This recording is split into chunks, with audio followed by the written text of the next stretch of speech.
Isa na namang umaga na puno ng saya at pag-asa mga minamahal naming miyembro ng Proyekto Dongganon. Ngayong araw ay panibagong kaalaman na naman sa kusina ang aming hatid sa inyo. Kaya naman, simulan na natin ang paggawa ng pang-negosyo recipe na tiyak na inyong magugustuhan at inyong mapagkikitaan. Magluluto po tayo ng chicken popcorn. Jelaine Serpino po mula sa Client Services Department. At heto naman po ang mga sangkap sa pagluluto ng chicken popcorn.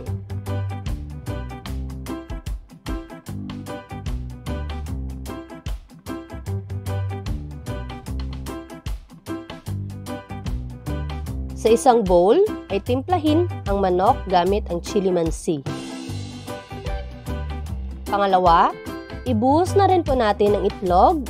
I-mix ito at i-marinate ng at least 15 minutes. Pangatlo, i-combine ang all-purpose flour at cornstarch sa separate na bowl.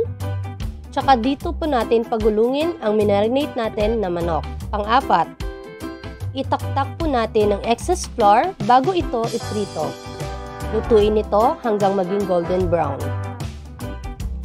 At para naman po sa sauce ng ating chicken popcorn, una, gisahin ang bawang sa butter.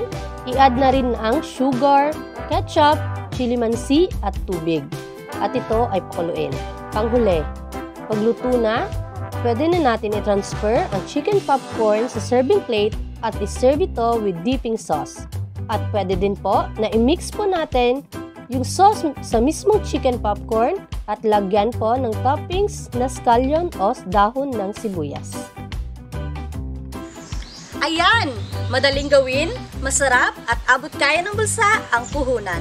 Kaya naman, huwag na po tayong magsayang ng oras mga kadongganon at itry na po natin gawing negosyo ang mga recipe na aming inihahandog sa inyo.